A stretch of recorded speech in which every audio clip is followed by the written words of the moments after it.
નમસ્કાર, હું દીક્ષિતા પટેલ. નર્મદા સમાચારમાં આપનું સ્વાગત છે. સૌપ્રથમ આજના મુખ્ય નર્મદા સમાચાર. અંકલેશ્વર શહેરમાં 5 સ્થળે નગરપાલિકા દ્વારા પે એન્ડ યુઝ ટોયલેટના રિનોવેશનની કામગીરીનું નિરીક્ષણ કરતા ચીફ ઓફિસર. નગરપાલિકા દ્વારા ડિજિટલ ઇન્ડિયા નામની એજન્સીને રિનોવેશનની કામગીરી સોંપી. અગાઉની એજન્સીને રિનોવેશન બાબતે નોટિસ આપવા છતાં કામગીરી ન કરી.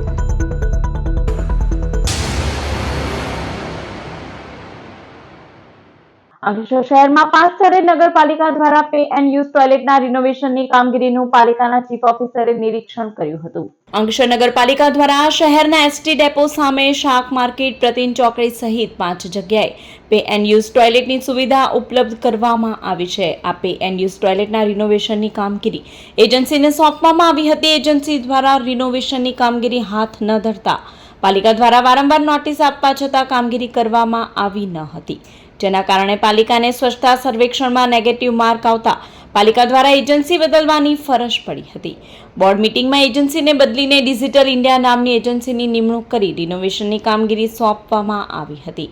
નવી એજન્સી દ્વારા શહેર, એસટી ડેપો, પ્રતિમ ચોકડી, શાક માર્કેટ સહિતના સ્થળે પે એન્ડ યુઝની રિનોવેશનની કામગીરી શરૂ કરી છે.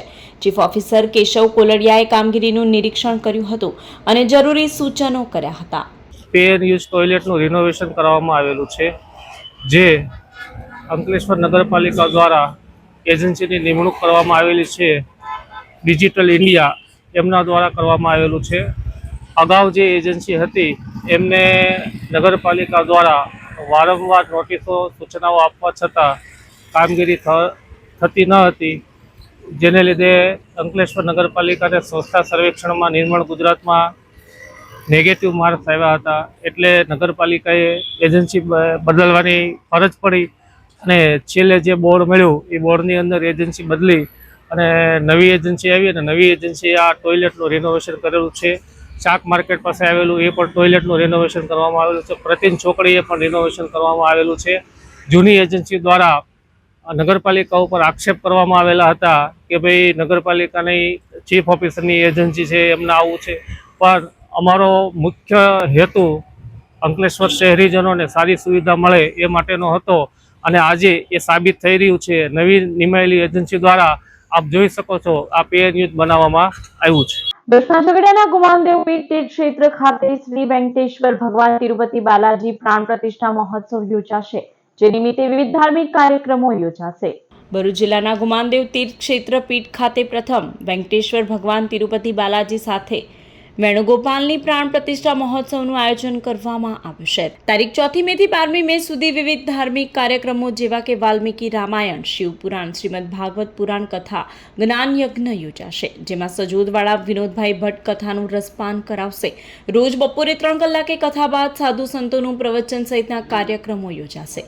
જે ધાર્મિક કાર્યક્રમોનો લાભ લેવા માટે મહંત મનમોહન દાસજીએ નિમંત્રણ પાઠવ્યું છે. આપ સર્વે ભક્તોને જય સિયારામ. અને આપ બધા જોઈ રહ્યા છો કે ગુમાનદેવ પીઠ ભરૂચ જિલ્લા ગુજરાતમાં પ્રથમ વખત શ્રી વેંકટેશ્વર ભગવાન તિરુપતિ બાલાજીની પ્રાણ પ્રતિષ્ઠા મહોત્સવ અને વેણુગોપાલજીની પ્રાણ પ્રતિષ્ઠા મહોત્સવનો કાર્યક્રમ અહીંયા 6 તારીખથી 12 તારીખ સુધી યોજવામાં આવશે. તેમાં આપ સર્વે ભક્તોને તન મન ધનથી લાભ લેવા મારી વિનંતી છે અને આપ સર્વે ગુમાનદેવ દાદાને ભક્તોને આમંત્રણ છે. ભરૂચની સંસ્કાર વિદ્યાભવનના વિદ્યાર્થી ક્રિશે સીબીએસઈ ધોરણ 10માં જિલ્લામાં પ્રથમ અને રાજ્યમાં 5મો ક્રમ હાંસલ કર્યો છે. ભરૂચની સંસ્કાર વિદ્યાભવનના વિદ્યાર્થી ક્રિશે સીબીએસઈ ધોરણ 10ની પરીક્ષામાં ઉત્કૃષ્ટ પ્રદર્શન કરી ભરૂચ જિલ્લામાં પ્રથમ ક્રમાંક મેળવ્યો છે. તેમજ ગુજરાતમાં 5મો ક્રમાંક મેળવી સમગ્ર જિલ્લો અને રાજ્યનું ગૌરવ વધાર્યું છે. ક્રિશે આ અદ્ભુત સિદ્ધિથી સંસ્કાર વિદ્યાભવન શાળાનું નામ રોશન થયું છે. અંદાજે ભરૂચ જિલ્લાના 1500 થી 2000 વિદ્યાર્થીઓએ પરીક્ષા આપી હતી, જેમાં ક્રિશે શ્રેષ્ઠ પરિણામ સાથે જિલ્લામાં પ્રથમ સ્થાન હાંસલ કર્યું છે. મારું નામ ક્રિશ નાનાવટી છે અને મેં ભરૂચમાં માતેરિયા તળાવની સામે પંડિત દીનદયાળ ઉપાધ્યાય સોસાયટીમાં રહું છું. મેં મારું 1st to 10thની સ્કૂલિંગ સંસ્કાર વિદ્યાભવનથી કરી છે અને મેં 2026માં 10th સીબીએસઈની એક્ઝામ આપી હતી, જેનામાં મારું ફર્સ્ટ રેન્ક આવ્યો છે આખા ભરૂચ ડિસ્ટ્રિક્ટમાં અને ગુજરાતમાં 5મો ક્રમાંક છે. આ બધો જે સપોર્ટ છે મારા પપ્પા મમ્મીનો, મારા ભાઈ બહેનોનો, મારા કાકા કાકીઓનો, મારા સ્કૂલના ટીચર્સનો, મારા ટ્યુશનના ટીચર્સનો, એ લોકોએ મને જે કન્સિસ્ટન્ટ સપોર્ટ આપ્યો, મોટિવેટ કર્યો અને મારી મહેનતના લીધે મેં આટલા સારા નંબર લાવ્યો છું. ભરૂચ નગરપાલિકાના વોર્ડ નંબર 8માં ભારતીય જનતા પાર્ટીના વિજેતા ઉમેદવારોનો સન્માન કાર્યક્રમ યોજાયો. ભરૂચના શ્રી ફાટા તળાવ રાણા યુવક મંડળ દ્વારા ભરૂચ નગરપાલિકાના ward number 8ના Bharatiya Janata party તરફથી વિજેતા બનેલા ધનજીભાઈ ગોહિલ તથા ભાવિશા રાણાનો સત્કાર સમારોહ ફાટા તળાવ ખાતે યોજાયો હતો. આ પ્રસંગે રાણા સમાજના અગ્રણી અને પાલિકાના પૂર્વ પ્રમુખ સનતભાઈ રાણા, દિવ્યેશભાઈ પટેલ સહિત સમાજના આગેવાનો અને સ્થાનિક રહીશો ઉપસ્થિત રહ્યા હતા. આપણે ગઈ ટર્મમાં પણ હું ચૂંટાયો હતો. આપણે મેક્સિમમ કામ કરવાના પ્રયાસો કર્યા છે. મારી ભરૂચ વોર્ડ નંબર 8ની જનતાએ અમારામાં વિશ્વાસ મૂક્યો છે. ક્યાંક થોડીક ઉણપ રહ્યા છે તો એને આપણે પૂર્તતા કરવા તમારા સહયોગથી, આપણા આગેવાનોના સહયોગથી આપણે એને પૂર્તતા કરવાના તમામ શક્ય પ્રયાસો કરીશું. ભગવાનને આપણે પ્રાર્થના કરીએ કે આપણે જે પ્રયાસો કરીએ એ સાર્થક પ્રયાસ રહે અને આપણે એવા પ્રયાસો કરવાના છે કે વોર્ડ નંબર 8ની જનતાને સંતોષ આપણે આપી શકીએ. સોની સાહેબ મને કહે કે સાહેબનો આખો ઇતિહાસ જો નગરપાલિકાનો, કે જ્યારથી નગરપાલિકાની શરૂઆત થઈ છે ત્યારથી કોઈ પણ 1 કે 2 વાર પ્રમુખ બન્યા છે, પણ 4 વાર નગરપાલિકાના પ્રમુખ બન્યા હતા. તમે એક સૌભાગ્ય છે. મને પિતા ટૂંચે કહેતા હતા, મને પિતા ટૂંચે. વિશ્વ હિન્દુ પરિષદ દ્વારા સામાજિક સમરસતા વિભાગ દ્વારા આજરોજ આચરાજી મહાપ્રભુજીની ચાલ ખાતે નિઃશુલ્ક મેડિકલ કેમ્પ રાખવામાં આવ્યો. આ પ્રસંગે દક્ષિણ ગુજરાત પ્રાંતના ગોપાલભાઈ ચાવડા, અજીતભાઈ મનોજ હરિયાની, જિલ્લાના મંત્રી રાહુલ પટેલ, વિરેનભાઈ રામજી વારા, ધર્મેશભાઈ પટેલ, કૌશિકભાઈ જોશી તથા આગેવાન ચંપકભાઈ વસાવા સહિત મોટી સંખ્યામાં 100થી વધુ લોકોએ મેડિકલ કેમ્પનો લાભ લીધો હતો. આ પ્રસંગે ડોક્ટર સૃષ્ટિ સુદાની દ્વારા ડાયાબિટીસ તથા બીપી ચેકઅપની સેવા આપી હતી. આજે પણ ભરૂચ જિલ્લા અને શહેરની અંદર લગભગ 20 સ્થાનો ઉપર સમાજના જરૂરિયાતમંદ લોકોની સેવા માટે આ પ્રકારના મેડિકલ કેમ્પોનું આયોજન કરેલ છે. દર વર્ષે આ પ્રકારે મેડિકલ કેમ્પ થઈ રહ્યા છે. ઉપરાંત ભરૂચ શહેર જિલ્લામાં પણ વિશ્વ હિન્દુ પરિષદ આયોજન કરેલું છે કે દર મહિને આ પ્રકારે જરૂરિયાતમંદ સમાજની અંદર લોકોને મેડિકલ સુવિધા આપી શકીએ એ પ્રકારે મેડિકલ કેમ્પોનું આયોજન કરેલ છે. તો સેવાભાવી હિન્દુ સમાજના યુવાનો, ભાઈઓ, બહેનો પણ એમાં પોતે આગળ વધી અને સેવાના કામમાં સહયોગ આપે. તારીખ 3/5/2026ને રવિવારના રોજ વિશ્વ હિન્દુ પરિષદ દ્વારા સામાજિક સમરસતા તથા સેવા વિભાગ તેમજ doctor Kiransinh Patel medical college અને ઇન્સ્ટિટ્યૂટ રિસર્ચ દ્વારા આજ રોજ ડૉક્ટર સોહિલ વાઘેલાના સહયોગથી સર્વરોગનું નિદાન નિઃશુલ્ક મેડિકલ કેમ્પનું આયોજન લાલ બજાર, રાજપૂત સ્ટ્રીટ, કામનાથ નવગ્રહ મંદિરમાં આયોજન કરવામાં આવેલું હતું. પ્રાર્થના વિદ્યાલય ભરૂચમાં ગ્રેજ્યુએશન ડેનું આયોજન કરવામાં આવ્યું. બાળકનું બાળપણ એ જીવનનો સુવર્ણકાળ છે. બાલવાટિકાના નાના ભૂલકાઓ પૂર્વ પ્રાથમિક વિભાગનું શિક્ષણ પૂર્ણ કરી નવા શૈક્ષણિક ક્ષેત્રમાં ધોરણ 1માં પ્રવેશ મેળવશે. આ સંદર્ભે બાલવાટિકાના વિદ્યાર્થીઓને આશીર્વચન અને શુભેચ્છા પાઠવવા હેતુસર પ્રાર્થના વિદ્યાલય ભરૂચમાં ગુજરાતી માધ્યમ અને અંગ્રેજી માધ્યમના વિદ્યાર્થીઓ માટે ગ્રેજ્યુએશન ડે સમારોહનું આયોજન કરવામાં આવ્યું હતું. જેમાં શાળાના ટ્રસ્ટી ડોક્ટર માર્ગીબેન પટેલ, શાળાના આચાર્ય શ્રુતિબેન પટેલ અને મોટી સંખ્યામાં વાલીશ્રીઓ ઉપસ્થિત રહ્યા હતા. લાગણી એટલા માટે છે કારણ કે આ નાના નાના ભૂલકાઓ હજી આપણને એવું લાગે છે કે 2 દિવસ પહેલાની તો વાત છે કે આંગળી પકડીને તમે એમને શાળામાં મૂકવા આવ્યા. આ બાળકો જ્યારે શાળામાં આવ્યા ત્યારે એમના માઇન્ડમાં બહુ બધા ક્વેશ્ચન્સ હતા. કેવા ક્વેશ્ચન? એક અજાણ્યાનો ડર, મને શાળામાં વાતાવરણ કેવું મળશે, હું શું કરીશ, કારણ કે એક ફ્રેન્ડલી એટમોસ્ફિયર, તમારા ઘરનું એટમોસ્ફિયરમાંથી એ બાળક શાળામાં આવે છે અને એ જોતામાં એટલું મોટું થઈ જાય છે કે આજે એમને શાળાના 3 વર્ષ પૂરા થઈ જાય છે. ભરૂચના નવા ડેરા વિસ્તારમાં આવેલા દત્ત મંદિર ખાતે પાદુકા પૂજનનું આયોજન કરાયું. પરમ પૂજ્ય શ્રી રંગ અવધૂત મહારાજની ચરણ પાદુકાના પૂજનનું આયોજન ભરૂચના દત્ત મંદિર ખાતે કરવામાં આવ્યું હતું. નર્મદા મંદિર પરિસરમાં દશાશ્વમેઘ ઘાટ ખાતે યોજાયેલા ધાર્મિક કાર્યક્રમમાં ભારતીય જનતા પાર્ટીના જિલ્લા પ્રમુખ પ્રકાશ મોદી સહિત મોટી સંખ્યામાં અવધૂત પરિવારના સભ્યો તથા અનુયાયી ઉપસ્થિત રહ્યા હતા. ભરૂચ દશાશ્વમેઘ ઓવારે નર્મદા માતાના મંદિરે આજે સુંદર પાદુકા પૂજનનો કાર્યક્રમ રાખવામાં આવેલો હતો. જેમાં રંગ અવધૂત બાપજીએ ધારણ કરેલ 7 પાદુકા અત્રે લાવવામાં આવેલી હતી અને તેમાં ભરૂચની ભાવિક જનતાએ અવધૂત પરિવારે સમગ્ર હાજર રહી ખૂબ જ સુંદર રીતે પૂજન કર્યું. સંજયભાઈ પોરથી પધારેલા હતા અને તેમના હસ્તે બધા જ ભાવિક ભક્તો હાજર રહ્યા હતા અને સુંદર પૂજન કરવામાં આવેલું હતું. શ્રી પાટીદાર સમાજ સંચાલન શૈક્ષણિક સમિતિ દ્વારા સમાજના બાળકોની ઇતર કલા કૌશલ્ય સ્પર્ધાનું આયોજન કરાયું. ભુજના કેલોદ ગામના પ્રમુખ ચોક ખાતે શ્રી પાટીદાર સમાજ સંચાલન શૈક્ષણિક સમિતિ દ્વારા સમાજના જુનિયર કેજીથી કોલેજ સુધીના અભ્યાસ કરતા બાળકોની 25મી ઇતર કલા કૌશલ્ય સ્પર્ધાનું આયોજન કરવામાં આવ્યું હતું, જેમાં સમાજના બાળકોએ ઉત્સાહભેર સ્પર્ધામાં ભાગ લીધો હતો. આ સ્પર્ધામાં વિજેતા બાળકોને પ્રોત્સાહિત ઇનામ આપવામાં આવ્યા હતા. આ સ્પર્ધામાં એલજે પટેલ હાઈસ્કૂલના આચાર્ય ભરત પટેલ, 25 ગામ લેવા પાટીદાર સમાજ પ્રમુખ શૈલેષ પટેલ, આમોદ એકા લેવા પાટીદાર સમાજના પ્રમુખ હિતેશ પટેલ, શ્રી તાલસા વિભાગ પાટીદાર સમાજ પ્રમુખ જયેન્દ્ર પટેલ અને સમાજના પ્રમુખ મિતેશ પટેલ તેમજ અન્ય સભ્યો ઉપસ્થિત રહ્યા હતા. આ 25મી અમારી સ્પર્ધા થઈ રહી છે. એમાં લગભગ 150 જેટલા કેજીથી લઈ અને કોલેજ સુધીના બાળકોએ આમાં અલગ અલગ સ્પર્ધામાં ભાગ લીધો છે. સમાજ દ્વારા આ ખૂબ જ સુંદર આયોજન થાય છે. એમાં અલગ અલગ સ્પર્ધાઓ જેવી કે ચિત્રકામ, રંગપૂર્ણી, વક્તૃત્વ સ્પર્ધા, અભિનય સ્પર્ધા, ડાન્સ, સીડી ડાન્સ સ્પર્ધા, આ વગેરે બધી સ્પર્ધાઓ કરવામાં આવે છે અને છેલ્લે એમને ઇનામ વિતરણ પણ સમાજ દ્વારા, શ્રી પાટીદાર સમાજ દ્વારા કરવામાં આવે છે. વડોદરામાં પીએમ નરેન્દ્ર મોદીની હાજરીમાં સરદાર ધામના થનારા લોકાર્પણ અંગે અંકલેશ્વરમાં પાટીદાર સમાજની મહત્વપૂર્ણ બેઠક યોજાઈ હતી. અંકલેશ્વર ખાતે આજરોજ સરદાર ધામ વડોદરાના લોકાર્પણ કાર્યક્રમના સંદર્ભે પાટીદાર સમાજની મહત્વપૂર્ણ બેઠક યોજાઈ હતી. આ બેઠકમાં પાટીદાર સમાજના નેતા તથા પૂર્વ ગૃહમંત્રી ગોરધન ઝડફિયા, સરદાર ધામના ઉપાધ્યક્ષ જશવંત પટેલ વિશેષ ઉપસ્થિત રહ્યા હતા. બેઠકમાં અંકલેશ્વરના ઉદ્યોગ અગ્રણીઓ વિપુલ ગજેરા, એનકે નાવડિયા, હસમુખભાઈ પટેલ, મહેશભાઈ પટેલ, કિશોર કાછડિયા તથા યોગેશ પટેલ સહિત સમાજના અગ્રણીઓ હાજર રહ્યા હતા. સભામાં સરદાર ધામ વડોદરાના લોકાર્પણ પ્રસંગે દેશના વડાપ્રધાન નરેન્દ્ર મોદીની ઉપસ્થિતિને ધ્યાનમાં રાખી અંકલેશ્વર તેમજ સમગ્ર ભરૂચ જિલ્લાના પાટીદાર સમાજના સભ્યો મોટી સંખ્યામાં કાર્યક્રમમાં જોડાય તે માટે અપીલ કરવામાં આવી હતી. બેઠક દરમિયાન આયોજન, પરિવહન વ્યવસ્થા અને સમાજના વ્યાપક જોડાણ અંગે ચર્ચા કરી જરૂરી માર્ગદર્શન આપવામાં આવ્યું હતું.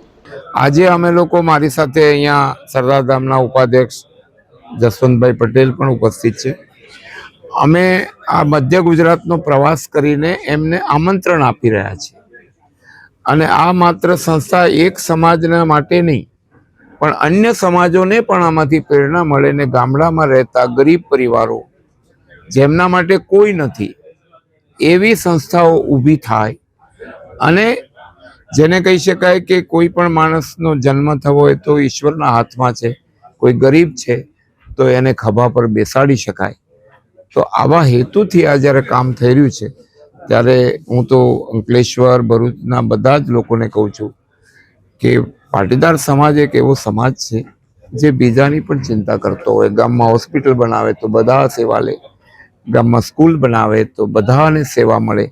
નારાયણ વિદ્યાવિહારમાં ગીજુભાઈ વધેકાના વિચારો આધારિત બાળ કેળવણી કથા વિષય ઉપર એક પ્રેરણાદાયી કાર્યક્રમનું આયોજન કરવામાં આવ્યું. બાળકના સર્વાંગી વિકાસ, માતા પિતાની ભૂમિકા અને યોગ્ય શૈક્ષણિક વાતાવરણ જેવા મહત્વના મુદ્દાઓ ઉપર આ કાર્યક્રમમાં માર્ગદર્શન આપવામાં આવ્યું હતું. આ કાર્યક્રમમાં લોક ભારતી યુનિવર્સિટી સણોસરાના professor vice chancellor doctor Vishal Bhalani મુખ્ય વક્તા તરીકે ઉપસ્થિત રહ્યા હતા.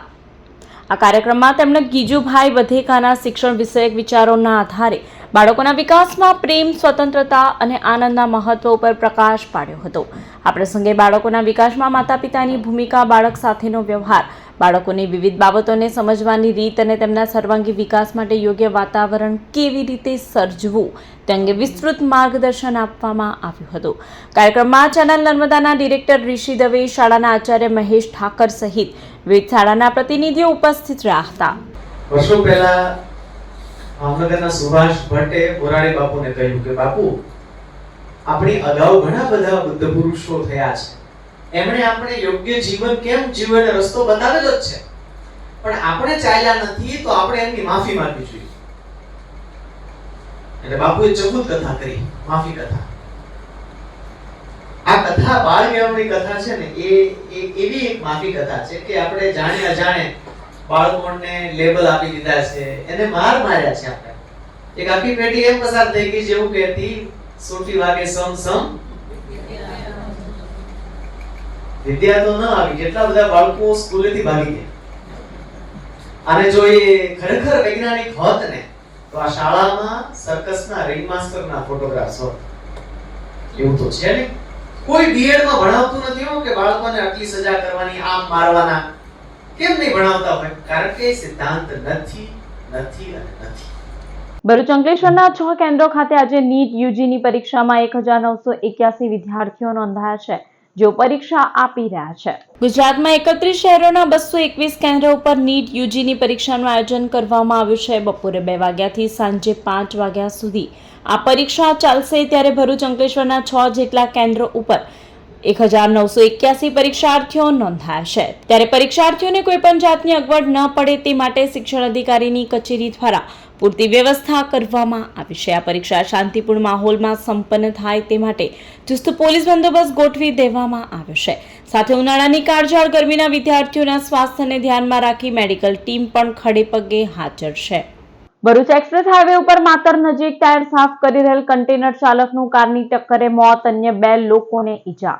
ભરૂચ જિલ્લાના માતર ગામ નજીક દિલ્હી મુંબઈ એક્સપ્રેસ વે ઉપર ગમખ્વાર અકસ્માત સર્જાયો છે, જેમાં એક યુવાન ડ્રાઈવરે જીવ ગુમાવ્યો છે અને એક વ્યક્તિ ગંભીર રીતે ઈજાગ્રસ્ત થયો છે. રાજસ્થાનના અલવર જિલ્લાના 28 વર્ષીય વસીમ ખાન કન્ટેનરના ડ્રાઈવર તરીકે ફરજ બજાવતા હતા. રસ્તા ઉપર ઉભેલી ટ્રકના ટાયર સાફ કરતી વખતે સાઈડમાં ઊભા રહેલા વસીમ ખાનને અચાનક આવી ચડેલી મારુતિ કારે જોરદાર ટક્કર મારી, જેના કારણે તેમનું ઘટના સ્થળે જ કરુણ મોત થયું હતું.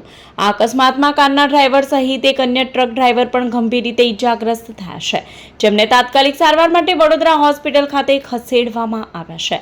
ઘટનાની જાણ થતાં આમોદ પોલીસ તાત્કાલિક સ્થળ ઉપર પહોંચી કાયદેસરની કાર્યવાહી હાથ ધરી મૃતદેહને આમોદ સામૂહિક આરોગ્ય કેન્દ્ર ખાતે પોસ્ટમોર્ટમ માટે ખસેડવામાં આવ્યો છે અને પરિવારજનોને જાણ કરવામાં આવી છે. ભરૂચના નવાતવરા ગામે 15 ગામ માછી પટેલ વિકાસ મંડળ અને નવાતવરા સમૂહ લગ્ન ઉત્સવ કમિટી દ્વારા 23મા સમૂહ લગ્નોત્સવનું આયોજન કરવામાં આવ્યું હતું. ભરૂચ તાલુકાના નવાતવરા ગામે 15 ગામ માછી પટેલ સમાજ વિકાસ મંડળ તથા નવાતવરા સમૂહ લગ્ન ઉત્સવ સમિતિ દ્વારા સમૂહ લગ્ન ઉત્સવનું આયોજન કરવામાં આવ્યું હતું, જેમાં 23 નવદંપતીઓએ પ્રભુતામાં પગલાં માંડ્યા હતા. સમાજની આર્થિક સામાજિક પ્રગતિ માટે છેલ્લા 23 વર્ષથી સમૂહ લગ્ન ઉત્સવનું આયોજન કરવામાં આવે છે. ત્યારે આ સમૂહ લગ્નોત્સવની પહેલ પણ નવાતવરા ગામના આગેવાન ભીખુભાઈ દ્વારા જ કરવામાં આવી હતી. ત્યારે આ સમૂહ લગ્નોત્સવની પહેલ પણ નવાતવરા ગામના આગેવાન ભીખુભાઈ પટેલ દ્વારા જ કરવામાં આવી હતી. આ પ્રસંગે સનાતન ધર્મ પરિવારના ગાદીપતિ સોમદાસ બાપુ, બાગરાના ધારાસભ્ય અરુણસિંહ રણા, શુકલતીર્થ જિલ્લા પંચાયત સદસ્ય જયરાજસિંહ પરમાર, તાલુકા પંચાયતના સદસ્ય રાકેશ ગોહિલ સહિતના આગેવાનો અને સમાજના સભ્યો ઉપસ્થિત રહ્યા હતા. સમાચાર પૂર્ણ કરતા પહેલા એક નજર મુખ્ય સમાચાર પર. અંકલેશ્વર શહેરમાં 5 સ્થળે નગરપાલિકા દ્વારા પે એન્ડ યુઝ ટોયલેટના રિનોવેશનની કામગીરીનું નિરીક્ષણ કરતા ચીફ ઓફિસર, નગરપાલિકા દ્વારા ડિજિટલ ઇન્ડિયા નામની એજન્સીને રિનોવેશનની કામગીરી સોંપી. અગાઉની એજન્સીને રિનોવેશન બાબતે નોટિસ આપવા છતાં કામગીરી ન કરી. તો આ હતા અત્યાર સુધીના નર્મદા સમાચાર. વધુ સમાચાર સાથે ફરી મળીશું. નમસ્કાર.